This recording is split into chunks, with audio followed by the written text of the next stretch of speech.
Want a recipe for success? Step 1, visit ocdfamilypodcast.com/courses. Step 2, click on my link to browse OCD Training School's amazing course catalog. Step 3, enroll. And step 4, enjoy learning. With no added cost to you, you can support the OCD family community while grabbing some continuing education or learning how to bridge yourself to self-help strategies for OCD. Again, that's ocdfamilypodcast.com/courses. And use my special link to sign up today. Hi, fam. Why don't therapists bring a GPS to session? Because healing doesn't follow a map, it follows the client. But make no mistake, where people live, their culture, their traditions, those do matter. So get ready, fam, because today we're chatting with my new friend, Sindhu, the trailblazing OCD practitioner from Mysore, India, because she's doing incredible work, and I can't wait for you to hear more. I'm Nicole Morris, licensed marriage and family therapist and mental health correspondent, and let me be the first to say, welcome to the family, the OCD family, that is. I am here to create a community of support for family members, spouses, partners, parents, adult children, as there may be adult words, and chosen family of OCD sufferers and their community.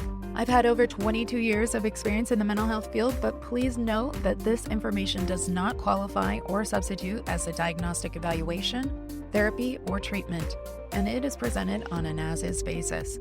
Please follow up with a qualified mental health provider in your area regarding concerns for yourself or loved ones. Thank you for joining us today. Now, let's get started. Okay, fam. All right. Welcome back. Happy May for those joining us in real time, and thanks for coming to hang out with the fam. It's been a busy week around here, and we're also catapulting toward the end of the school year for my kiddos. So we've had field trips and testing and end of the school year to-dos, but I have to say, it feels really wonderful to be with you again. And today is exciting because I have my friend Sindhu, the good doc, chatting with us. And Sydney has been nothing short of amazing. I met her last year, as you'll hear a bit later, through an International OCD Foundation special interest group. And then there were holidays and travels and the fires in LA and all the things. So, as I have told Sindhu, but I'll tell you as well, because hey, we're family and we just keep it real. I appreciate her patience. I'm so grateful for her time, and I really value her sharing. Because today we're discussing how understanding cultural adaptations help clinicians provide care that's respectful, relevant, and more effective. Because therapy works best when it speaks the client's language, both literally and culturally. So let me tell you more about our special guest because we have lots of ground to cover. Sindhu VS is a psychologist specializing in anxiety and OCD, primarily utilizing the acceptance and commitment therapy approach. She currently works from her hometown of Mysore, India, and she holds a master's as well as a doctoral degree from the US. She has been mentored by prominent ACT experts, including Russ Harris and Lisa Coyne, and she is a BTTI certified practitioner by the IOCDA, where she is currently the only professional, yes, I said only from India listed on their certified directory for OCD support. So without further ado, let's get to chatting. Well, welcome back to the OCD Family Podcast. And today I'm actually really, really excited. I know I say that a lot, but I feel very fortunate for getting to do this podcast and meeting with amazing people like today's guest, Sindhu from India. And she has practiced in Bangalore. She has been doing virtual since COVID. She is one of the only that we know of. If you're there in India listening, hey, Sindhu would love a friend. But she is the OCD practitioner in India. And we met months ago just out of a mutual interest of learning more and having a better understanding for treatment options. And so, Sindhu, I'm so excited to have you on the show today. Thank you so much for hanging out with the fam. Thank you so much, Nicole. Really happy to be here. Huge fan of the OCD Family podcast. So feeling really happy to be here. Oh, thank you. Thank you. And, I'm thrilled because when we first connected, I think it was in the inference-based CBT realm, otherwise known as I-CBT. So for any new fam joining in, if you've heard of that, we'll be talking about a number of different treatment modalities today. But also, we just got to talking about some of the differences, some of the overlap, some of the beauty and the challenges when we look at OCD through a cultural lens. And I just really enjoyed my conversation with Sindhu. And I was like, please, would you consider coming and chatting with us? So, Sindhu, we're going to start today in talking about, if we can, just even more broadly, growing up, what was your view or your family's view, which probably did mirror culture, but also that cultural view of mental health? Would love to kind of hear what role that played, if any, and how it was regarded. Yeah, so I grew up in a family where my grandmother had some kind of mental illness. We don't know what it is. She was suffering for a long time. Yeah. And my mother has OCD.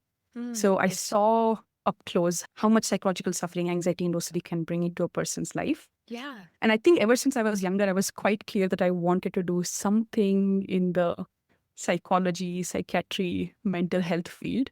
But I don't know if you know about this, like Indians, we have always been told that you have to be an engineer when you grow up. So I was pushed into engineering. So Yeah. my joke always is that, hey, because I'm an Indian, I did engineering first and then I did what I wanted to do later. Yeah. So I had the privilege to get an internship here in my hometown, use that to write my GRE, go to US, do my master's. And I think something happened then because I went and did my counseling master's and then finally my clinical psychology doctoral degree. Like I think something shifted there where everybody kind of saw that, hey, engineering is not the only way out. Mental health is super important too. Yeah. So in other words, what I'm trying to say is OCD has been kind of like through and through my childhood memories with my mother. She still undergoes it even though she's in her 60s now. Mhm. But the stigma is still quite prevalent, especially in her generation, Yeah. that mental health is very stigmatized. Like there's no way you can go seek it out only if you are, I don't know what the view is, but I'm actually quite happy to say that things are changing rapidly. I think over the past 2 decades, more amount of millennials and Gen Zs are seeking mental health help. There's a huge amount of insight thanks to the internet, like everybody's reading up about it online. Yeah. But we still have a long way to go. I mean, India's population is 1.3 billion, Right. and statistics say that 1 in 25 people have OCD. So that's like more than the population of Australia or maybe like Italy or Germany or maybe like crazy. It's just the numbers are crazy. Yeah. So I feel like we have a long way to go, but things are improving. Yeah. Yeah, I mean that and again, family, if you think about what we were saying just a few moments ago, Sinhu is working essentially on her own in terms of treating OCD and actually trained in evidence-based practices for OCD. And so that has to feel really intimidating. I know my wait list is a couple miles long and I'm one of a few, but at least there's a few of us. I can only imagine if you think like the population of Australia, and most of those people are not going to know that what this thing is that they're dealing with, that they're coping with, that they're surviving is OCD. But of the ones that do, that has to feel like an immense demand on your shoulders. Yeah, yeah, for sure. Especially, I think once the BTTI training happened from IOCDF, which is currently the most sought after training, like intensive training for people who want to work with OCD, clinicians who want to work with OCD. I think ever since my name was put on IOCDF website, because if you type in India, like you'll only see my name. Right. I think this just opened up too many. I mean, my wait list is like 6 months long now, and I can't even promise something after 6 months because it can just go on for a year and stuff like that, right? So it's been really interesting. I think it's also I feel quite honored that people reach out. And I think there's something beautiful about just people recognizing that they are undergoing OCD and they need help. And I think for me, that sort of feels like, wow, that must have taken a lot of courage to do that, especially when the whole culture is like, you cannot seek help or this is just something that you can just deal with on your own. Yeah. Right. Yeah. It's such a great point. And for anyone unfamiliar with BTTI, so that's the Behavioral Therapy Training Institute, which is sponsored and run by the International OCD Foundation. And if you want to get this premier training, which is highly sought after, you can wait. Speaking of waiting lists, you can wait for years. And it's not a cheap training. And it's something Sinhu and I were talking about before we even started recording. Just the process of getting in and through it is eye-opening. But at the same time, yes, once you're kind of designated and claimed by IOCDF as one of their own, because it's one of the main resource tools that people are looking at here in the US, but also internationally. And so that's a lot. It's a lot on your shoulders when it's like, okay, so it's Sindhu. Okay, so please. And I'm sure you get this too. If people call, if they leave messages, or they're like, you don't understand how dire it is. Everybody is like in super dire straits of needing help. And so it can add a lot of pressure. I'm curious. So when you were growing up, and are you an only child or did you have siblings? I do. I have a brother, a younger brother. Okay. So I kind of was like the parentified child because I had to take care of my mother through her OCD journey. I was gonna say, Like, I bet you were little mama. And partly, culturally, there's also a role to step in and help with your brother, if I understand that correctly. yeah, being a It's woman and also the elder kid, right? Like, so you have both the cultural norms dictating that you have to step in. right. And then you have mom is sick because she's dealing with this debilitating disorder, and there's not a lot of knowledge about it. And even if there is, even when there is, culturally, it's taboo to seek help. Also, India is, and correct me if I'm wrong, I want to say it's a predominantly Hindu nation.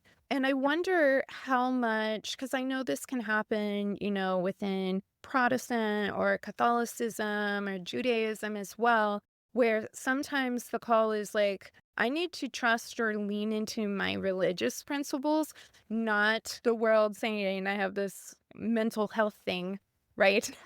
And so I wonder if part of that cultural reinforcement too is that you should turn to something like meditation or a spiritual practice when facing obstacles. Oh, yeah, 100%. You nailed it. You are right. 8 out of 10 people are Hindus in India. And what is interesting, I mean, I could write a book on this. Like, I think I keep getting too many clients with religious OCD.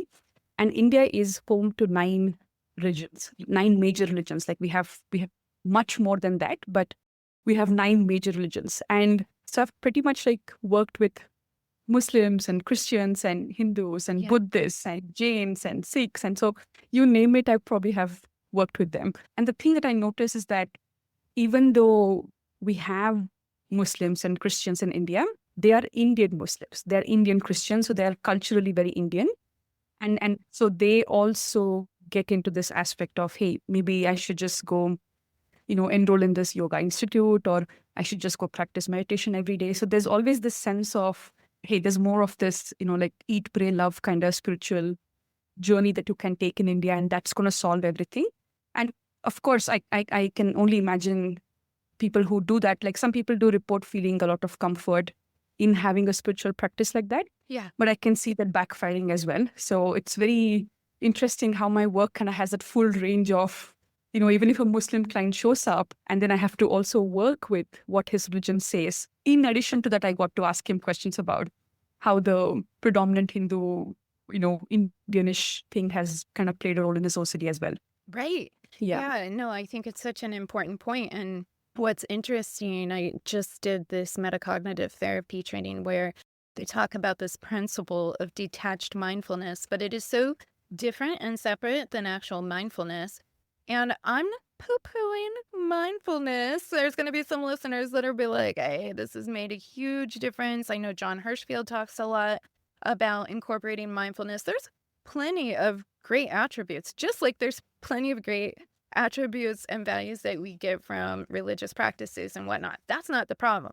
It's what role it plays, how it's functioning, right? And so we could go into mindfulness and literally just sit in rumination.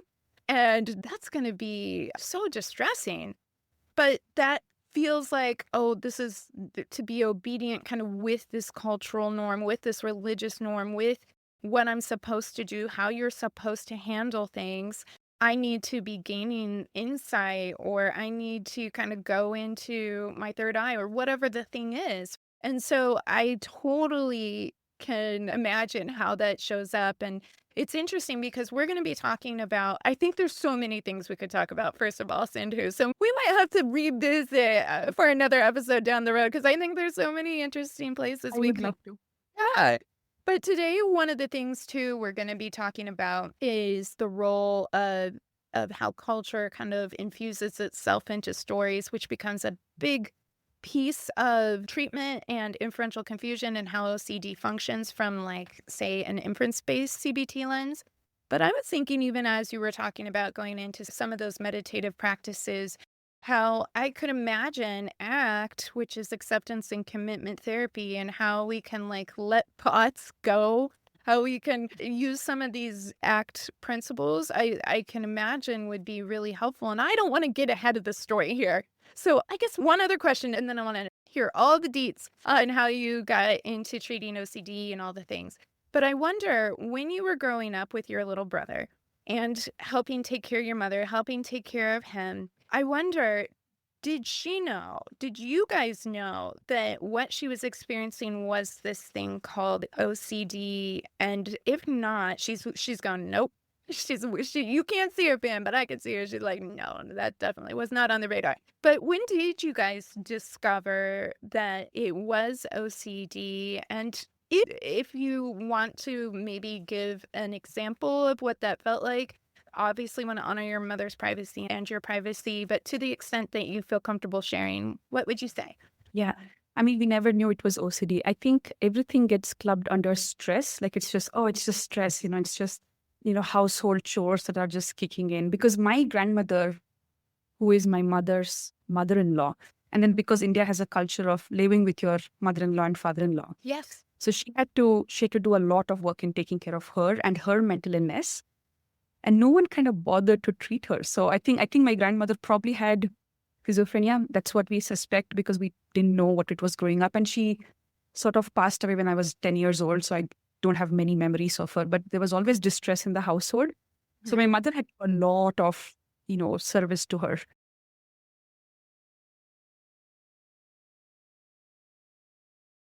caregiving to her. So we all assumed that her checking the door 10 times every day or her checking the stove 10 times, 100 times every day, or, just ruminating or, having panic attacks were all just because of the way things were.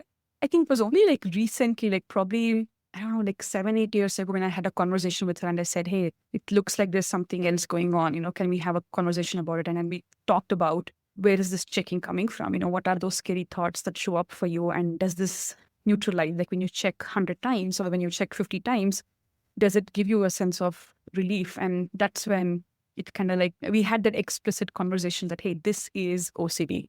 Wow. So Yeah. yeah, it took a long time. So 7, 8 years ago would mean that she was probably like she was 55 and she has probably been undergoing OCD from 30 years before that. So Sure. um, Yeah. yeah, Yeah, it's so interesting. And when you think of, so first of all, I will just say, like, for everybody listening, we all have multi-generational mental health, whether we called it that or not. A rose by any other name is yeah, still a rose here.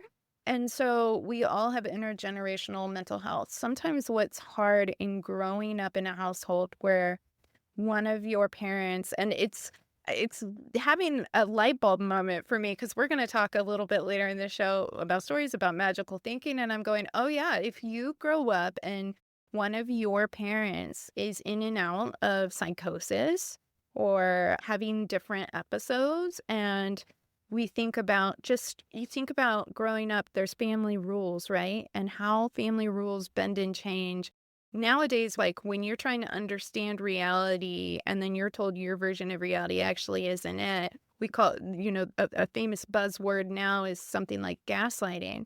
But if we think about, like, with schizophrenia, the person with that lived experience can't often sort out some of those pieces. And it's not to say they're always in active psychosis, but then if they're helping lead and culturally have such an important role being the leader of the home and raising people where those rules change, there's kind of like this invisible rule, and kids are adaptable, so they learn how to hang in that, but it's so challenging. Then you can see when they have also their own mental health, as we all do, have our own mental health, physical health, spiritual health, whatever, how they had to become really, really skilled and really kind of on alert And then you add on that lens of OCD where false alarms, false alerts are going off so often. I have so much empathy for what that must have been like for your mother. And then for you, growing up probably felt very similar because even though you're not growing up under your grandmother's version of psychosis, you are growing up with her daughter that was raised in that environment. And so that environment is gonna be passed down to a certain extent. So that just lets me know there's so much pressure, I'm sure already, and just your own lived experiences being a family member, which that's Sintu, you are right at home because that's the OCD family community here. Family members of loved ones with OCD. And so that is such a important part of the story. What I will say too, and I was telling Sindhu, my brother-in-law is Indian. And one of the things I remember, even after he visited our home the first time, was talking about also like how important cleanliness was. And if you think about kind of the environment and different seasons, whether it's monsoon season or just different diseases, different debris that can come from the weather, a number of different things, you got to be really mindful in staying on top of cleaning. And he talked about how his mom, and she didn't have OCD, but he never knew what it was like to have a dirty home. Like it was expected, it was unacceptable. There was always some kind of cleaning going on. And so I wonder too, again, if we zoom out and go not just from an OCT perspective, but also just kind of again going the status of if you're living a good life here, you need to be mindful of your role and you need to be mindful of how you keep your house and how you manage things. And I imagine that that adds pieces to it as well. Yeah. I mean, I think even just to add on to what I was saying earlier, because 1 in 25 people have OCD in India, this is a curious experiment I keep asking people about because India is a collectivist cultural society. You're not just having a nuclear family unit, like you're connected with all your extended family members. And it is super important to be connected with the third cousin or the second cousin. So I'm always curious about, hey, do you know anyone who is doing repetitive actions or you know anyone who, because I don't think a lot of people understand what OCD is. So when I ask them about it, pretty much everyone I've met has said, oh yeah, I do know this uncle or this aunt who, you know, has OCD. So I think in some ways people are aware that there is something going on in the environment, but I don't think there's enough avenues or research or awareness even in the society that, hey, this is something that needs a different kind of mental health help. So, and yeah, coming back to cleanliness. So this is the thing about India that I find very fascinating, but I don't know if it is fascinating, but because I think India has like extremes of everything. Like I see this, you know, like there is a staunch atheist who is talking about rationality, and then there's a staunch Hindu who is going and doing all these rituals. Or you have, you know, like they're always talking about how your home has to be clean. And yeah, it is super important. Like we have the slogan, cleanliness is godliness or Yeah, something like that. So it's equivalent to God. right. But then you go out on the street and then there's garbage everywhere. There is you know, street dogs everywhere. So it's a very weird kind of like opposite spectrum. And I think both coexist in India. So I find that very fascinating. But I also notice how that can act as different triggers for my clients. So for a client who is very focused on cleanliness in the house with contamination or city, for example, he might find it really, really hard to go out because there's garbage everywhere. There are street dogs everywhere. And there's no way you can debate on that because there is literally Right. garbage on the street. Right. So it's a pretty, I think that's where acceptance and commitment therapy really helps. I strongly, strongly feel ACT is extremely suitable for the Indian context. And again, I could write a book on it because there's so much of insight I have gained over my work with all my clients.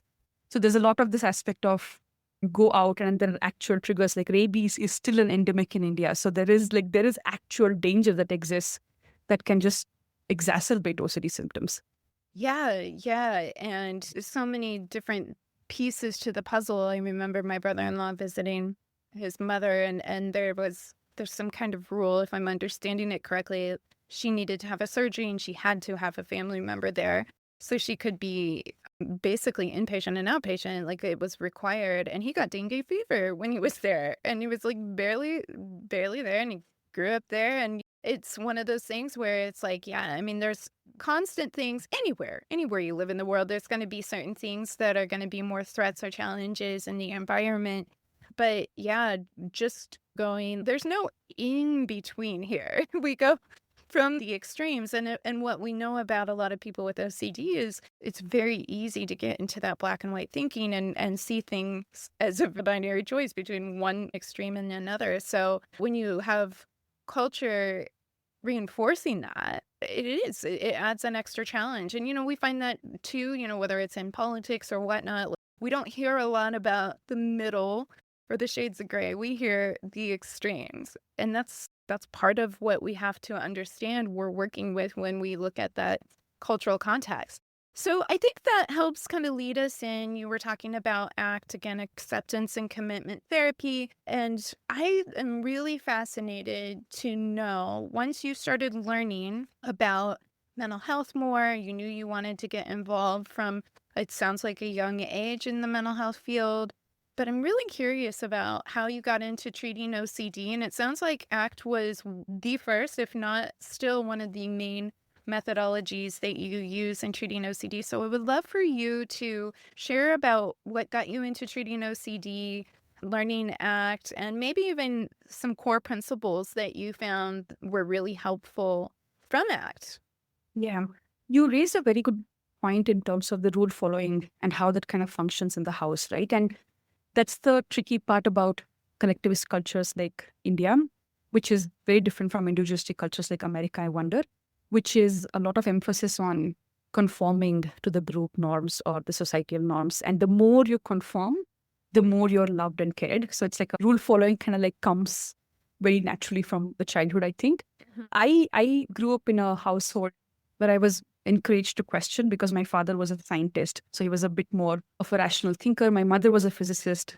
So both of them came from science backgrounds, and which is very interesting because back in the 80s, 70s, you didn't see women becoming physicists. So Right. my mom was one of the pioneers here in my hometown. Trailblazer. Look at all of you Yeah. trailblazers here in the family. Yeah. So I was encouraged to question. I was encouraged to ask things about even like cultural norms or even magical thinking, stuff, like superstitious stuff that are quite common in our culture. It's only when I grew up, I realized I was the anomaly. Like, this is not normal. Like, most people are taught that, hey, you will only get love if you conform to these norms. Mhm. Not me. Like, I didn't have any disapproval happen, but for a lot of people, there is a lot of pain of disapproval and rejection and kind of that sense of lack of belonging and stuff if they end up questioning things. And that can all lead to, sorry, I feel like I'm digressing from, No, this is wonderful because too, we can see how that conformity is encouraged and reinforced. And I think that's a huge factor that you're talking about. But also, I have a feeling this is leading towards why ACT felt like it resonated a lot. Yeah, exactly. Exactly. Because there's no way you can debate your way around this. There's no way you can cognitively restructure what the client talks about, right? And especially, the other thing I've noticed that poses a significant challenge when you're working with OCD is where they have gotten those messages from. So, because again, India is a hierarchical country, you are taught to respect your elders no matter what from the time you're younger. Right. So, whatever your elders tell you, that becomes a really important, significant guideline for your life.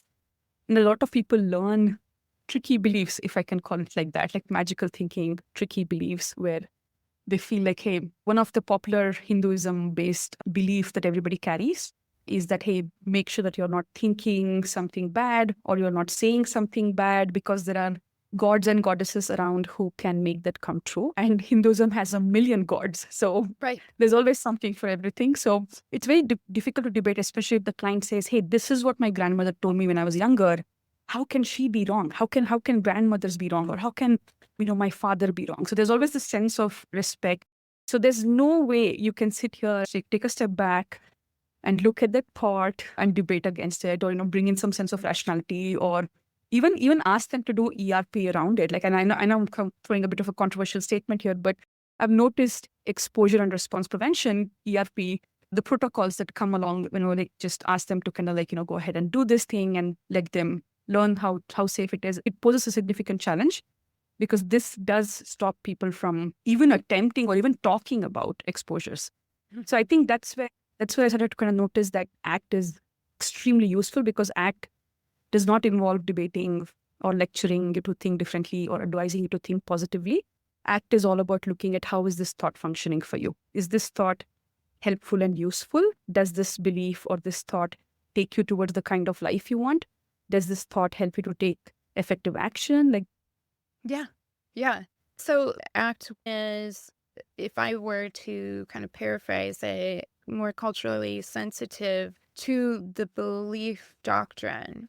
Like, we don't need to challenge the belief doctrine that we should respect our elders. We don't need to challenge the belief doctrine that there are so many gods and you could manifest something with your thoughts. In fact, it's a bit of a fool's errand, because that's not even the point of treatment. The point of treatment, when it comes to something like you were mentioning, and just for newer family joining us, exposure and response prevention, or ERP, is that it's not even about the content. Like, we're not challenging the content. We're challenging the learning that our brain has done around when we engage in compulsions or not. And so good ERP requires us to look at, what's my core fear here?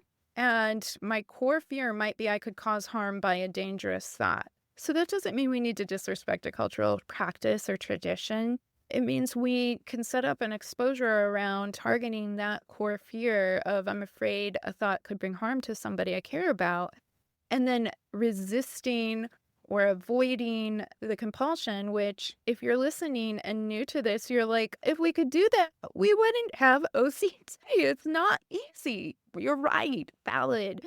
And that's why ERP, while it can be done in kind of a self-help way, and sometimes, depending on where you are in the world and your access to treatment, it has to be done that way. But that's why it's so helpful to have a therapist guide you through that, because if it were so easy, we just wouldn't, right? Like, duh, we just wouldn't. But what can often get confused is we're kind of doing sensational exposures, or maybe we're challenging something that we're not even realizing, maybe because we're from outside the culture, or maybe because we didn't think of it that way. But you're sitting there going, like, the client is like, I am dissing my grandmother's legacy by even thinking about doing this. I can't do that. I would be a horrible person. And so you really have to listen to the client, because when it's not about the content, and ERP really isn't, it's about when I don't do the compulsions, my brain lets go of that really sticky, intrusive thought, because I learn that actually it was just a thought. Thoughts are thoughts. And so the point isn't to challenge these deeply held beliefs, particularly that are so important to your family, to your culture, to your personhood, to your identity. But that can get missed. And I don't think people often intend to get that missed, but still there's room for improvement. And I know that's what a lot of the training and research efforts, etc., especially as it tries to expand outside of more Western culture, is aiming to do. But there's definitely work to be done. So you were talking then about getting involved with ACT, and there's a different way that you can engage with your thoughts. And it is very, I'm sure this is a huge plus as well, it's very conscientious of what the person values and how to incorporate moving towards your values. So it's absolutely going, respect your elders, and we can engage or not engage with thoughts in different ways. And so, did you learn ACT during grad school, or how did you come to learn ACT? yeah, I mean, I was given a little bit of introduction to ACT during my grad school, but I think it was mainly traditional CBT, like the 70s version of CBT that I think I ended up thinking I would practice after coming back to India. Mhm. But it didn't work that way. So all the cognitive restructuring and everything just landed really badly. And I think that's when I started to look for what else is out there. And I came across Russ Harris, Stephen Hayes, and Russ was running a really helpful online discounted program, a training program for people from developing countries. Mhm. And that was extremely helpful. So just to get to know Russ up close and personal, ask him all kinds of questions. And he was my personal mentor. He's played a huge role in my life. I help him out with his Facebook group. I help moderate. So I'm sort of like I'm doing ACT pretty much every day because I'm constantly involved in it. Can I ask real quick, Sindhu, is that an open Facebook group, something that we could share about, or is that something that you're like, oh, we we don't have the bandwidth for that? I mean, you'd still need to sign up Yeah. and I would still let you in, but it's only for clinicians though. Okay, It's called gotcha. ACT Made Simple. I think that's the name of the Facebook group. Gotcha. So yeah. I'm Mm. sorry, one other question. Can I ask? So, when you took the ACT course for developing countries, and all these courses were for the cultural relevant context, so important.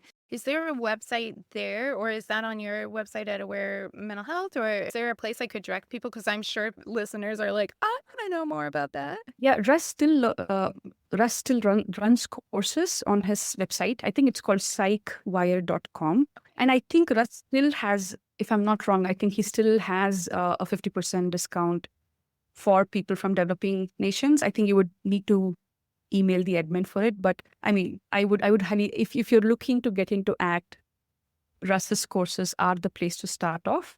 He does a great job in simplifying all the concepts. And once you have a set foundation done, then you can go ahead and do the other courses from, let's say, the originator of ACT, Stephen Hayes, and other people. Yeah, So, that's great. So I will have that on this episode's blog family. I always have the show notes. I'll have information about Sindhu and all the amazing work she's doing. And so if you want to check out that resource, also, we recently talked with Mike Tuig. He talked about his praxis course, also very, very helpful and very thorough in how it covers ACT. And so there's some resources if you want to check them out. But you started there and you were still an active part of the Facebook group. And it sounds like yeah. at least have some community support, have built some community support through your fellow ACT clinicians, which I love that. Yeah, I mean, I've done a good number of kind of like involved work with the ACT parent organization, ACBS. Yeah. I was co-chairing the Developing Nations Committee for a while. I was on the board. Just recently, I kind of like the board tenure ended. But to just go back to what I was saying, that was a huge game changer because the more I started to work with ACT, it did something like I saw that the treatment outcomes were really, really good. But what was interesting was a lot of people would just show up to therapy, again, thinking that they have stress or just panic or just marital stuff going on or family stuff going on. But then you would start to notice it's actually not that, it's OCD. And I think that's when I reached out to Lisa Coyne, who is a big name in Yeah. the OCD world, Yeah. OCD ACT. And again, I've just been so lucky to have met clinicians in the US, in Australia, Russ is from Australia, who understand how tricky it is for a person from developing nation to afford these things. So Lisa also offered me a discounted rate and I would show up to her supervision sessions and that was like huge learning. Yeah. I learned so much about how when ACT informs exposures, how beautiful therapy can just end up becoming. Yes. And then the BTTI happened. So yeah. Oh, I love that. All right, fam. If you're getting value out of our conversation, but you haven't hit subscribe or followed OCD Family Podcast wherever you enjoy your podcasts and YouTube, please take a moment, no time like the present, to hit that button. It's free, it's easy, and it ensures that not only will you never miss an episode, but that more folks can find the OCD family community. Because, fam, we know we're better together. Now, back to today's chat. And so you got, if I remember correctly, in 2022, you got BTTI trained. That, again, is a creme de la creme ERP training that is put on by the International OCD Foundation. And again, I'll put a link over to it. I'm very confident if you're interested in getting trained. It'll be a hot minute, but doesn't mean you shouldn't get on the list. If you're interested, you should get on the list. But what I will say is, it sounds like ERP came later. I'm curious because we met through a group. I think, was it the SIG meeting? Yeah. I'm like, was it a listening session or a SIG meeting? Because I did so many meetings. But so the International OCD Foundation, otherwise known as IOCDF, has an I-CBT SIG, which is a special interest group. So SIG is just an acronym. We are acronym soup over here. So bear with us, fam. But we met at a meeting there and connected and started chatting during the meeting between one another to kind of touch base on some of these things. And so, how did you first hear of I-CBT? Again, that's inference-based CBT. And I'm wondering, just kind of in the timeline of things, we have ERP came in between Lisa and BTTI around 2021, 2022. And how did I-CBT fold into that? I think I probably heard about I-CBT like how a lot of people heard about it on the Facebook group through Carl Robbins. Like I Yeah. remember his posts about I-CBT. He was just giving out glowing reviews about it, and I was very curious about what's this new thing. And then I became part of the I-CBT Facebook group. And again, I-CBT really spoke to me because of the narrative form of how to do it. And I think I still have a long way to go in terms of just getting better at I-CBT. But it's so interesting how I can notice that, hey, I don't have to push someone for a particular kind of like a lot of people don't resonate with ACT as well. So it's not like ACT is the one size fits all approach. A lot of people don't like some of the values conversations we have or the cognitive diffusion strategies that I want to bring in. And I notice that when I shift over to choosing some sprinkling of I-CBT a little bit, and if it resonates, I continue with that. So it's been really interesting how there's so much of choice, even for me as a clinician, and the pain of stuckness or the pain of, oh gosh, like I don't know what I can do with my client, or why are we just stuck in the same place as we were a couple of months ago. I think that grip has slowly loosened the more I've gotten to know I-CBT. Yeah. And now bringing in metaphors into sessions, and I think ACT has a lot of emphasis on metaphors, Hmm. bringing in metaphors there and then creating obsessional stories around it. So just, it's like a really nice mixture of ACT and I-CBT. I mean, I could speak about that more, but I'm just noticing how enriching sessions became after I got to know I-CBT more. So it's been very interesting how the leveling up happened there. Yeah, it reminds me of like cooking in the kitchen, and you can make an amazing meal with the right spices and a good pan and an understanding of heat and all these different things. And it can be really simple and turn out beautifully and just be one of the most amazing things you've ever eaten. But also learning more tools, gathering more tools. It doesn't mean you always are going to use every tool in your kitchen, but the things that you can create and the dishes and the ways you can explore flavors and enhance things or try it out and go, "Oh, that wasn't as good. I'm not doing that again." But experiment, and if we go back kind of to your scientist roots, then being able to be curious and experiment and have access to different tools really can open up treatment possibilities. And because we don't have a cure, it's a wonderful thing to have multiple tools. One of the things I really like about I-CBT, and again, it's not so much about the content, but how we're reasoning and how our reasoning errs and imagination can lead us to confused conclusions. So I like I-CBT because it's really validating in how you came to your obsessional story in the first place. Like, that makes perfect sense why you would be so concerned about checking the stove 100 times, because when we follow out that obsessional sequence and we kind of see where that doubt led, that made all the sense in the world. So again, very affirming of how you were processing it and being honest that outside of obsessional content, that same reasoning serves you really well. So why would you question it here in this slice? But being able to see that in OCD, we have something we call inferential confusion. And we're not going to go into a deep dive on I-CBT because there's a lot to it. But to just know, like, okay, there's an ability, especially when it comes to obsessional content, there's a mechanism that we understand called inferential confusion, where we're confusing imagined possibilities with what's happening right here, right now, and our common sense and our five sense data. And so I would imagine, again, if we look at the cultural context of, well, grandma said this, grandma is the business, we respect her fully, and I don't want to question that. Again, it's not even about the content of grandma, but it makes a lot of sense why the reasoning and why the consequences and why the distress and why the compulsions felt so important, because we're really worried that we were protecting grandma's honor. And so you can still protect grandma's honor and learn this reasoning error of where you went into this obsessional story. So that kind of brings us to what we were initially kind of talking about when we first met. We were like, oh my gosh, I want to have a chat about how our stories, the stories we tell and construct, and how stories, even their role culturally and in families and tradition, are passed down, and I don't even know, several hundred years ago, everything was oral tradition, everything was passed down through stories. And so I would love to know how you have seen that role of understanding kind of obsessional stories from a cultural lens, like how that has been impactful in your work. What role do the stories play? Well, I think this whole aspect of OCD as a storyteller lands really, really well. Because you are right. I think India is a country where stories have always been a huge part of our culture. Again, I don't know anyone who has grown up with their grandparents and haven't heard stories every night from their grandparents. It's a very normal thing, sleeping with your grandpa or your grandma and then just hearing all kinds of stories.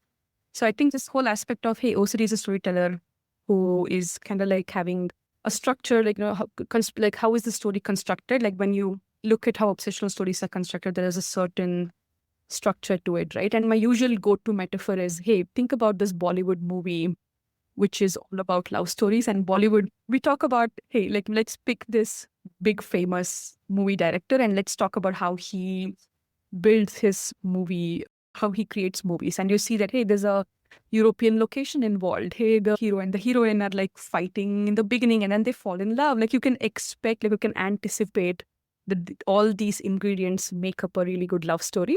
Mhm. And that's exactly how OCD is like. Like OCD has a bunch of things that it takes in and then creates an obsessional story.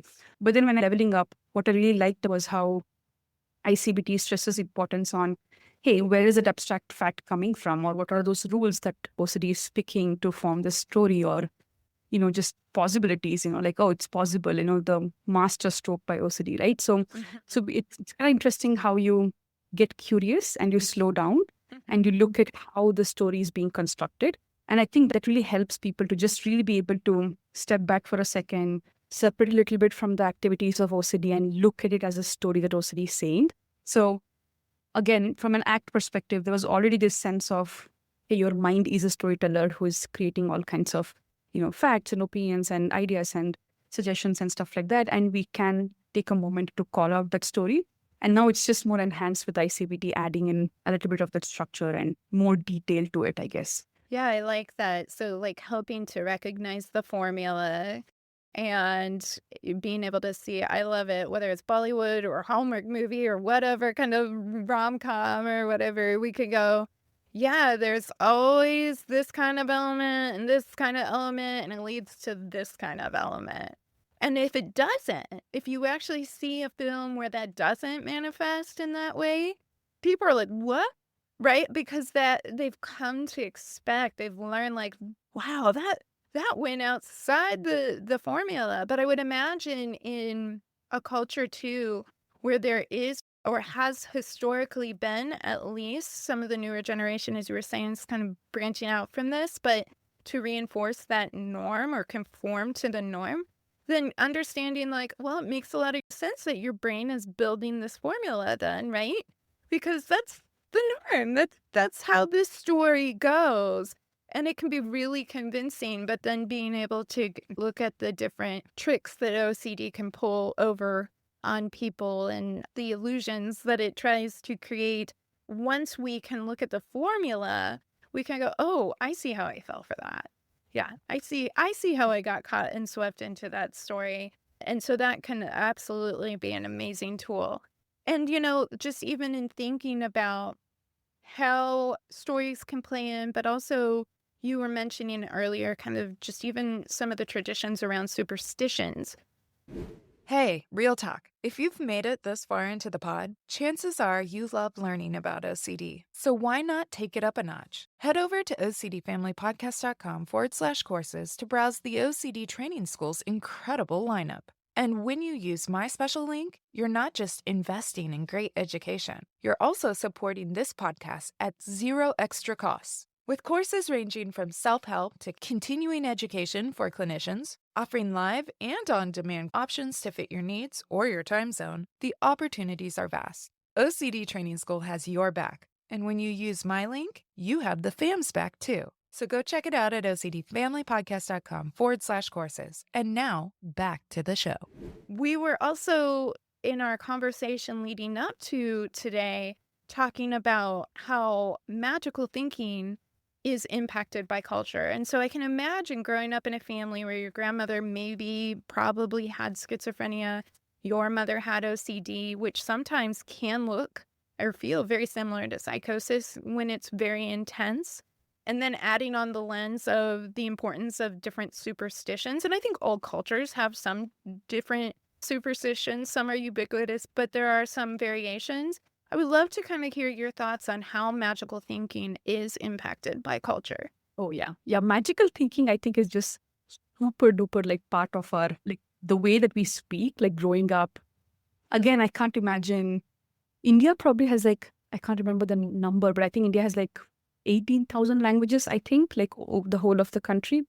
And most people are multilingual. So any person I've met and had a conversation about it, we all have had some version of, hey, say this word and then you will ward off the evil eye, or do this ritual through your hands, or, through a salt or whatever the object is, and you will be able to get rid of that curse. So there's always that sense of some word or some ritual that is attached to this aspect of having control over external outcomes.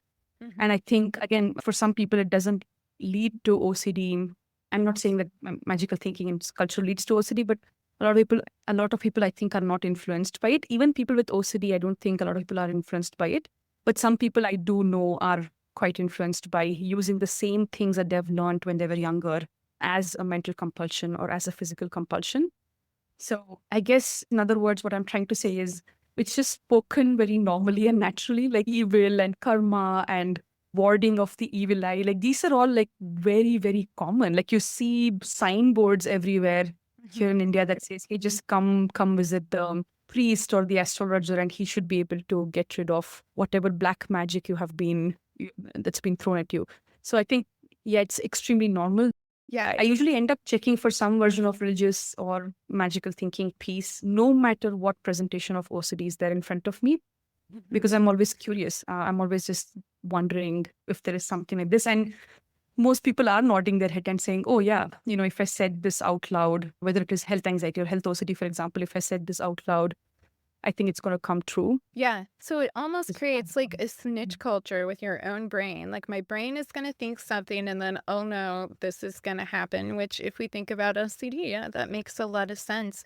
And, it's interesting as you were describing how magical thinking plays out in everyday life. It did remind me a lot of scrupulosity and, just it's not to say that your faith practice or your traditions or your cultural practices are wrong by any means.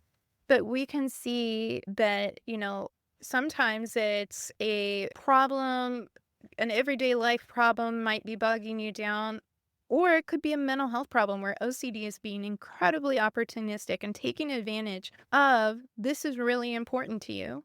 You really value your family, you value your traditions, you value not cursing other people or having harm come to yourself, whether it's through a health diagnosis or to someone else. And so it takes advantage, and you feel like, man, I'm not doing a good enough job managing it. But it's, similar to what is said in the faith and OCD realm. And I know they will do a conference at least once a year for faith and OCD, but they talk about with scrupulosity, for example, scrupulosity is not a faith problem, it's a mental health problem. And so you can question and struggle and wrestle with things within your faith, but you can also have mental health hijack your faith and you're concerned you're not being a good enough whatever. And really, it's a mental health manifestation. That distress is coming from a mental health problem. And so being able to sort out those sources, and it's so important as we talk about, in the faith realm, And I would imagine just, across all cultures as well, and it seems like it should be common sense, but it's sadly it's not, is that we should always be partnering with people in those different areas, in those different traditions. If you're worried that you did get a curse in some way and you have OCD, then having that therapist, but also being able to lean into whether it's a family member that you can talk to or whether it's somebody, I don't know if it would be at a temple or if you're stopping, you're seeing the billboard and you're stopping by somewhere. But being able to build some of those relationships, and I would imagine in a culture that's predominantly like mental health, no, that can be hard to find some allies out in the community. I would just imagine that's one of the challenges. You raised a very good point because I think that's what I leverage on. I think it's really important to have a lot of open conversations about cultural beliefs and religious beliefs. And I do, for the most part, ask them to talk to an imam at the mosque or the priest at their temple and then come back with some scriptures that really speak to them. And religions do try to teach harmony and give out the message that God is benevolent. And I kind of leverage on that. And that really brings comfort to people because a lot of people end up wondering if doing ERP or if, because they would have read something, let's say on Reddit, for example, that Oh, doing Reddit. can take you away from God or take you away from your culture. So Yeah. I think this is comforting for them that you can loosen the grip of OCD in your life and be connected to God. In fact, it is going to bring you closer to God if OCD is not interfering so much. So Yeah, absolutely. In fact, I'm going to look real quick because Bronwyn sent me a slide, and this happens to be, I feel like I named it something that would be easy to search. We'll see. Ah, yes, I did. How excellent. Okay, plot twist. See how we just we arrange things in real time. But yeah, as you were talking, it just reminded me of this slide that she sent me at one point on how OCD hijacks faith. And this is from a more I-CBT standpoint. But I think whether you're using ERP or ACT or any modality evidence-based practice, this is going to be true. Like actual faith, like you said, brings harmony. It brings someone closer to their higher power, to the gods, to their family traditions. It's going to fill someone up, not bring them more pain and suffering. And some people, I think we all can kind of hear in the back of our head, people are going to be like, pain and suffering is an important part of my religious practice or my faith practice or life practice. And it's not saying it can't, but is it a value driven pain, like a good pain, something that has made you better? Or is this an intrusive, fearful pain that feels distressing that might turn out in the worst possible outcome? Because that's a different kind of pain. And so you can just even in being curious, asking how that pain's functioning, say, is this something that is more congruent with maybe the magical thinking or cultural traditions or faith practices versus OCD, where that pain is going to be like, oh, but all these bad things could happen. And it's a fine line, right? Because you're talking about how so many of the different superstitions or magical thinking are going to have okay, if you think it and say it, then you're bringing it. And so we don't want to over pathologize faith, culture, different magical beliefs that are important to your family history, to your country's history, to your ethnic history. All of that is really important. And then also, are we engaging out of a desire? We're moving towards something in acts and in values work. We would talk about kind of moving towards the values, or are we fueled simply by fear or disgust or one of these other distressing emotional states? And so I've found that to be helpful, and I'll post it over on this episode's blog too. I'll double check with Bronwyn that she's posting that. I want to know more from an I-CBT lens. I don't think I've explored that from an I-CBT lens. Yeah.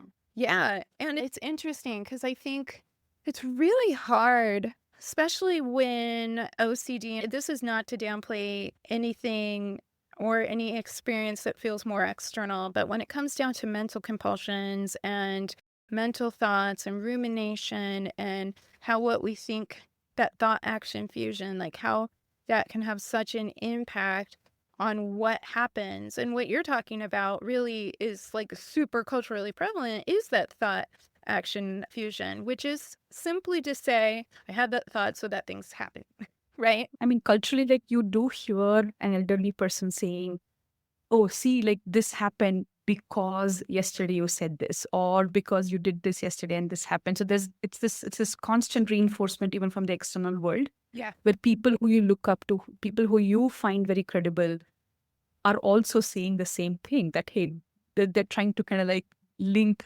two events, and that can just cause more distress, I think.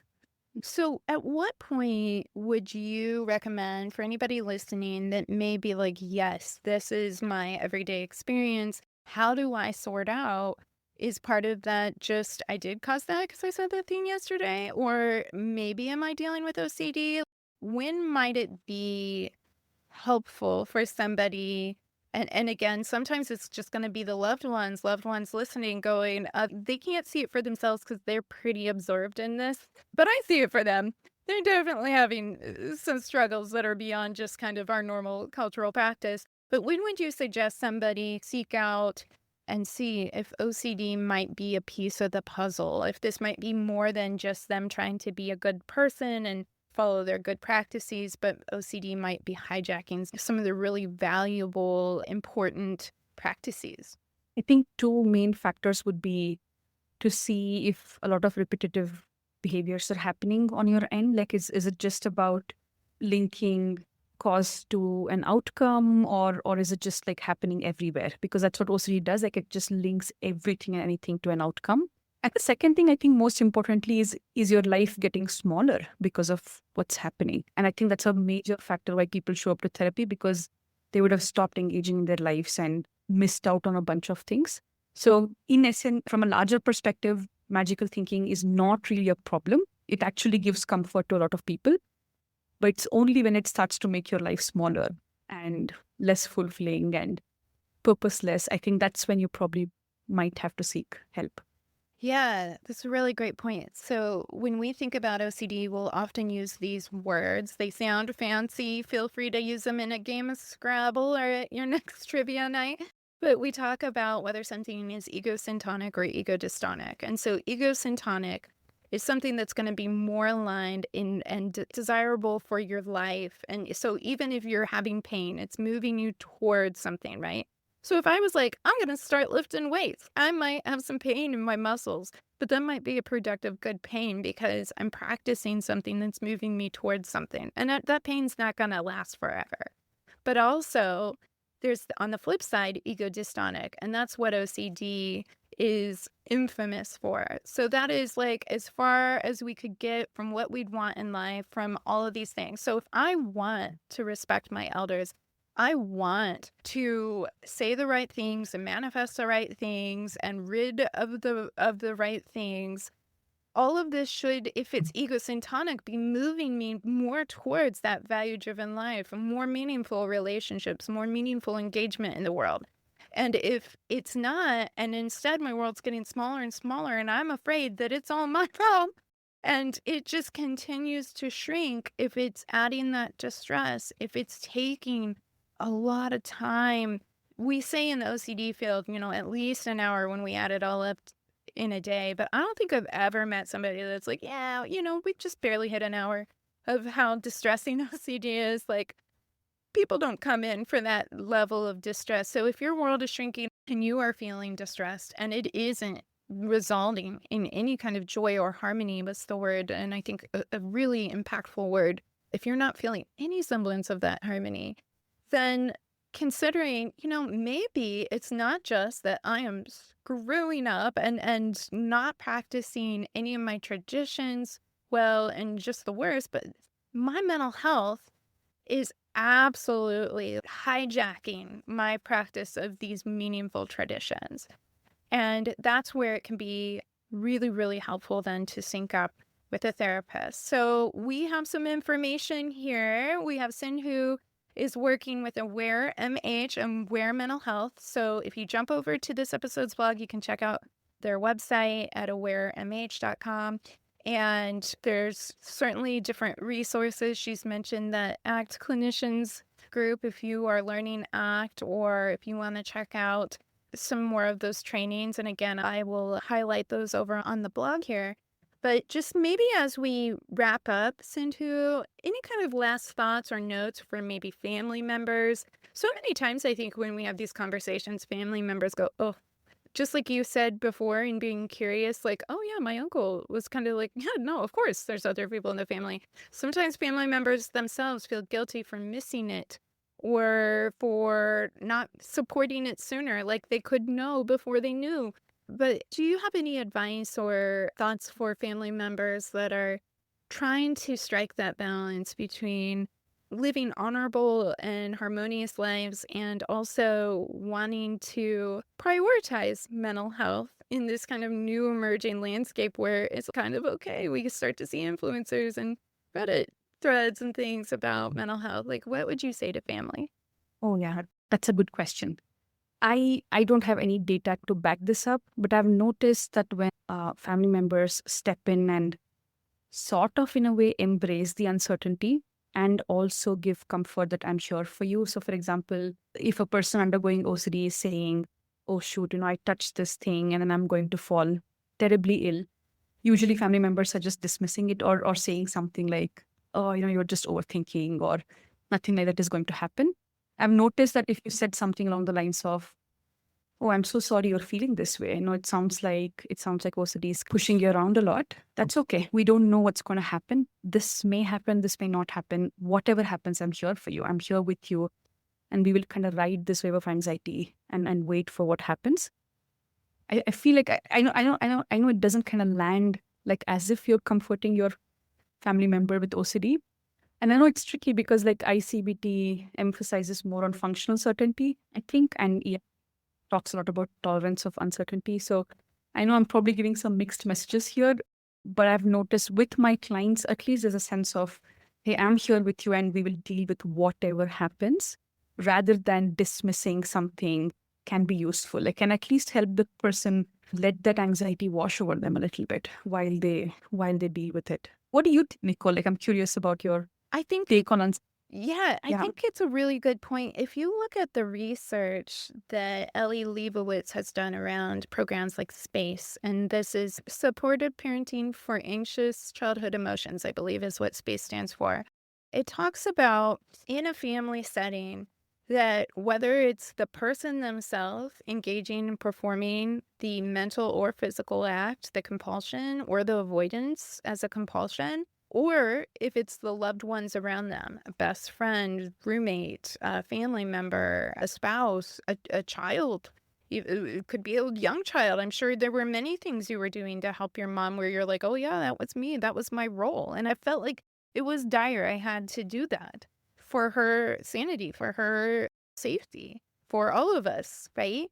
And so what I think the research has found in something like SPACE is that even when a family member or loved one engages in the mental act or even dismisses it, because sometimes someone's seeking reassurance and they're like, you think that's the problem? And they're like, no, no, that's nonsense, right? That dismissal is a compulsive response and you don't always know it. So family members are sometimes like, I don't want to talk to my loved one because I'm afraid I'm going to somehow reinforce this. And it's one of the, I think, hardest things and was one of the pieces where my heart was even in starting the OCD family community because people are just trying to love their loved ones well. And they're just trying to give them some comfort and love. They're not trying to do anything bad or malicious or anything. And you're right. You're not doing something bad or malicious, but OCD is so opportunistic and so sneaky that it will hijack that. And now, whether the person is doing the compulsion or not, it takes your response as the compulsive response. So I think you're absolutely right that you can still support your loved one, and it'll be an adjustment. So it might feel kind of hard to just go, I'm sorry you're hurting right now, and not provide that certainty. Particularly as you were talking there, Sindhu, I was thinking, you were just saying culturally, like, this leads to that. So if I don't say this, or I don't do this, or I don't do the hand wave in this way, then it can lead to that. Like, there's so much building uncertainty in that cultural context. sometimes going like, well, you don't need to have certainty just feels like gobbledygook to somebody going, and I don't even know if that is gobbledygook. It sounds like nonsense, right? To somebody that is like, our life and principle is built on certainty. But like you said, and for people that aren't as familiar, ERP and I-CBT, there's differences in uncertainty versus functional certainty. The way I kind of distill it and simplify it down, because it's helpful for my brain, I tend to think in analogies. So if it's helpful, yay. If it's not, I'm sure there's so many great ways to think about it. But I almost think about it as if we're looking at OCD as this animal, like an elephant. If I look at an elephant front forward, I see this big floppy ears, this long trunk, I see these big feet. I see this big animal, and elephants are smart, and maybe the elephant is acting in one way or another, but that's what I see. If I only see the elephant from the backside, then I see a big rump, I see a big tail, I see those big feet, but I maybe kind of see what I don't know unless I can have that context and understanding our floppy ears, but I just see kind of the mass. Which one is the elephant? Well, they're both the elephant. And so we can look at OCD from an uncertainty standpoint. We can look at it from a functional certainty standpoint. They sound opposite, kind of, because they are. They're kind of starting in opposite places, but the elephant is still the elephant. OCD is still OCD. And so it can be hard to know what to do with that. But I would say it makes a lot of sense. And a lot of people practicing ERP currently are espousing more and more that you don't have to necessarily have a tolerance of uncertainty. That's kind of been a newer development from my purview, because when I learned ERP, it was completely and almost totally about tolerance of uncertainty. But there's certainly people out there practicing ERP that say you don't have to tolerate the uncertainty. You don't have to believe that you're a pedophile or that this outcome or that outcome absolutely is going to happen, and maybe it is and maybe it isn't. You don't have to always take that stance. And so I think, what would be important, particularly if someone is coming from a cultural context where certainty plays such a, in many ways, beautiful and harmonious role, and maybe even functions as functional certainty, but it plays a role, then being really mindful about the language we use and adapting. I think you could do ERP, you could do I-CBT, you could do ACT, you could do all of them well, you could do none of them well. It all is kind of in the implementation and seeing the person in front of you. Like, these models are great, but they're nothing without the person in front of us. We have to consider the person in front of us and what their needs are, how things are functioning, how it's impacting them, the level of severity. There are a lot of factors there. So it was kind of a verbose response, but I think you're exactly right. And I actually think there is research to show it, because a lot of talk even around phrases like family accommodation are talking about exactly that, how we respond if we're dismissing or just, they're really panicked about the door. It's just easier for me to open the door. Otherwise, it's going to take us an hour to get out the door. I'm just going to open the door for them. Whatever the thing is can actually reinforce OCD at that time. So when in doubt, you can just, I say this too, when in doubt, zoom out. So we can still comfort the person and not give them a solve on that. Like, wow, you're really distressed about this. I'm sorry that you're hurting. I'm sorry you're in pain. I'm sorry this is so distressing. I think that's a great way of handling it. And I actually think the research supports that. So well done. Yeah, as you were talking, I was thinking about my 8-year-old daughter. So in the night, sometimes when we are sleeping, she has a very imaginative brain. So she ends up wondering if an intruder is already in our house or if someone is going to come and attack us. And in those moments, I noticed that I tried to do some I-CBT work, which is like slow down and ask her for some, like, is this a reasonable doubt? Like, is there any relevant data in the land of here and now that supports this? And usually that kind of helps. Like, she slows down. She kind of gets into her 5 senses experiencing. She knows that there is no one around. Yeah. And that itself is enough for her to trust herself and trust the environment. But sometimes if she says something like, oh, I'm super worried about going to school tomorrow because I'm worried my best friend is going to stop talking to me. And there's no relevant data for it. Like, it's just her imaginative brain worried about it. And in those moments, I think I usually say something like, let's see what happens. Let's bring in some curiosity. this can happen, this might not happen, but whatever is it, whatever happens, I'm here with you. Like, I'm going to support you through it. You can come home and tell me what happened. So yeah, like you said, it's all about WTF. What's the function? How is this functioning? That is a reframe on WTF, and I'm here for it. I'm gonna have to borrow that. It will be like, my friend Sindhu, what's the function? I use that with my clients sometimes, and it's interesting because in India, you don't really, like, the culture also says, oh, you're not swearing, or, you're not saying all those things. Yeah. Here in I usually, America, it yeah. would have a different context, but that's part of what I'm loving. WTF, what's the function? But yeah, it's interesting. I, as a kid, had that intruder theme. My son, who has OCD, who is 11, sometimes has that theme. And I have found, we used to do ERP only with it. And it was very much like, yeah, maybe, and if you're listening and you're like, why in the world would you ever tell a child that there might be an intruder in the middle of the night? And again, you have to think about it. It wouldn't just be that in a silo, but you have to think about it in terms of the compulsions of no, there's not, and checking, and all of these other things are sleeping with a light on. I don't know why, but the light is like the magic thing that's going to stop an intruder. They're going to be like, this house, oh, wait, no, there's a light. I'm stopped in my tracks. Guess I'll go to the next victim. But, there's a lot of different things that might show up there. And so if we are continuing to do what we always did, we're going to get what we always got. We're going to have OCDs, intrusive thoughts stick from that ERP perspective if we're continuing to engage in the compulsion. Again, though, it's important to find that core fear. And it feels outrageous that you would say to a kid or an adult, if you really thought like a murderer was going to come in your house at night, like, yeah, maybe they will. But again, in terms of how the brain metabolizes that over time in trials, in these ERP exposures, you find actually that thought diffuses, that thought leaves, because once we stop reinforcing the compulsion, then the stickiness, the relevance, the learning that the brain has to protect itself from this thought, from this idea of the thought that is just a thought, leaves. But I found I-CBT to be a lot more helpful too, and go, okay, we don't have the evidence and the story is all that, and that makes sense. That makes sense why we're worried about that. And there's always interesting little factoids or clues that he comes up with, and I'm sure when I was a kid I did too. But nowadays with the internet, so many different things. Like, he doesn't have full access to the internet, but he's learned that Siri does, and Siri will report back. And so he's like, so how many kids have been murdered in Indiana, from like nighttime invasions? Just your average Google.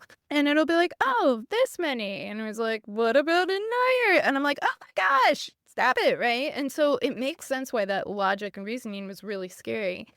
But also going like, oh, I got into the doubt here, and then it kind of just portaled me into my imagination where anything's possible. And it was like a scary movie. It was like it was a thriller. It was the worst kind of thing. And so when we can look and go, well, actually, we don't have any evidence for that, and we can actually trust ourselves. We can trust this. And we're really good. My son really likes Zach King does magicians videos, and sometimes he'll break down like how he pulled off the illusion. And so we'll even be like, how do you think Zach King would try to convince you that there's an intruder coming in the middle of the night? And then he literally pops out of it and he's like, yeah, it is an illusion. And my brain was trying to trick me, but this, that, and blah, blah, blah, blah. And he can see it. And it's backed up by the facts, because in the here and now, there's just zero evidence that anything bad is going to happen. It's irrelevant if someone's ever gotten killed in the area, because that doesn't mean he's going to get killed right now. And that might sound triggering, that might sound morbid for people listening that aren't familiar with some of these themes, but it's really powerful. And what I love about pediatrics is when they get it, it clicks, and they're like, yeah, I don't even have to go into that story. And whereas us adults, like, it's a little harder to let go of some of our kind of ways of thinking about things. But yeah, I agree. And I think, it depends on the time. It doesn't mean we never do ERP. We still do ERP. I think just the importance is what's the function? And then also, like, what is the goal? So the goal, sometimes it might be like, oh, but I'm afraid of doing this thing over here. And it's like, is there even reason that you need to do this thing over here? Like Yeah. sometimes people are like, I don't want to pick feces out of the toilet. I dare Yeah. say, unless you like lost your wedding ring somehow in the toilet, which unfortunately had a mess in it, I don't think there's a reason for a lot of us to be digging through feces in the toilet. And sometimes like ERP will be like, let's do that to help your brain learn you don't need to be afraid of this. And sometimes we have to ask ourselves, no, like we don't need to train our brain to be okay playing with poop. I mean, that's silly. Right? And so it's not that ERP is bad and ERP is harmful. No. But any of these, ERP, I-CBT Act, not done correctly, not with the right goals in mind, can be. And so it's really important to stay focused on that as well. Yeah, thank you for saying that because I think that's what freaks my clients out because they would have read up a Reddit post where this person unfortunately has been to a therapist who has just ended up, having an ERP hierarchy of all kinds of things for there's no rationale behind it. And they kind of end up worrying that, oh, I'm going to show up to therapy and then I'll have to lick the toilet seat or something like that. Right. So, In what world do we need to lick yeah, the toilet yeah. seat? It's funny because there's a couple slide decks that clinicians in the I-CBT field have created and shared for clinical use, which has been wonderful. And one of the slide decks, it's in module 5 or 6 of I-CBT, talks about what information would you need to be present to show that this doubt is true, actually. Because there are times we have reasonable doubts based in the here and now, and those are called reasonable doubts. That's different than an obsession. And so I would plug that licking the toilet seat into that. In what situation, what evidence would have to be there that licking the toilet seat is absolutely necessary? Well, I suppose if someone put a gun to my head and said, lick the toilet seat or I'm shooting, then that's pretty strong. That's good evidence. Like, I better do it. There's worse things that are gonna happen. But even in the, like, most crazy of thrillers, not that those are my favorite kind of movies, I wonder why, but even in the craziest of thrillers, has it come down to, like, the toilet seat now or you're gone? It's like, no, there's no world where we have to feel okay about licking the toilet seat, and I'm not coming after anybody listening that does ERP, especially if you've somehow had toilet seat licking in your profile. I'm not shaming or saying I'm better or whatever. I'm just saying we need to think about why is that the exposure then? Because we need to be okay being able to sit down on a toilet. Like, say we want to go on a trip and we need to be able to do that. Okay, well, that's not the same thing as licking it. So what is the purpose? I think if somehow this goes back to the core fear, and it's hard to understand how licking a toilet seat would go back to the core fear. Go for it. But I'm kind of under the impression that you would kind of have to be like, it's a life or death situation for you or somebody you cherish the most in the world if you don't lick that toilet seat right now. Like, and outside of that, it's unnecessary. It's unnecessary. There are thousands, if not millions, of other ways that can be achieved. So, and I get it too, when we see like a snapshot on Reddit or clients see a snapshot on Reddit, also not presenting it like a clinical case vignette and this is why we're in treatment. They just might show you a picture of a hierarchy that may be great or it may not. And you're just looking at that snapshot, you're like, well, I'll save myself the money, the time, the freak out, the stigma, and just skip that. I would rather have a smaller world alive than be licking toilets. I can't do that. Well, guess what? Like, I'm with you. I'm not a toilet licker. And I don't think there's a world where you need to, short of somehow an unfortunate hostage situation with a very weird demand. But yeah, so those are kind of my thoughts. But yeah, we do see that a lot. And the internet, like you're getting a snapshot. And so people are like, why would you do that? And you know what? Sometimes if you did have the clinical picture, you go, yeah, why are you doing that? I still don't think it's hitting the point. So it's a note for us therapists, anybody that practices listening, going, why are we doing that? And there may be a very good reason for a lot of the things we see out there. But there also may be, oh, because I thought that's what ERP was, that we're just supposed to be like sensationally exposing and learning to not care about the content. But, like, even if you don't care about content, a person without OCD is like, "I don't wanna lick a toilet seat." Exactly. Right? Yeah, I wouldn't. Yeah. Oh, so you're not. Who's up for like, this isn't a common practice. We don't have to embrace Yeah. being okay with licking toilet seats. So I'm on team, that doesn't make sense. That's where act informed, values based exposure hierarchy really helps, just to be able to bring that sense of what's the function. Like if OCD was not an influence in this person's life, what would they be doing? And just even curiously exploring that with the client, right? Yeah, Like what would you be doing if OCD was not an influence? And that itself could just open up 100 exposure right. ideas to do. So that's more than enough. Yeah. Right, exactly. There's just endless possibilities. And sometimes the clients we might think of a bunch or have like a bag of go-tos for certain types of subtypes, but also like it's even better when they can come up with it because that's what's making sense to their brain. That's what they have access to practice in their life. All those things. And so like, we might have lots of great ideas, but nobody is beyond expert than them themselves. So, like, really being able to listen, and that is absolutely key. Well, Sinha, this has been such a great conversation, and I just really appreciate you sharing about your story and just really also helping us understand and be curious. I think if there was a theme that I would want to highlight and punctuate is that curiosity and having an open mind. And sometimes that might feel scary and countercultural. Like you said, you were like, I thought everybody was doing this, and I realized they're not. But if we think about that, that's really important. That and the WTF, like on two levels, the WTF on how the behavior or mental act or physical act, the compulsion is functioning for the person with lived experience, but also how your intervention, whether it's ERP, I-CBT act, how that's functioning. What goal are you trying to achieve with that? And if we keep those things in mind, it sounds like we're in a pretty good space. So I appreciate your time and coming to hang out with the fam. Thank you so much, Nicole. This was wonderful. Thank you for giving a platform to a brown person from India speaking about OCD and just how it functions in my country. Thank you so much for that. Absolutely. And let's definitely keep in touch. And yes, thank you. I'm happy we're better together and I appreciate you. Intrusive thoughts.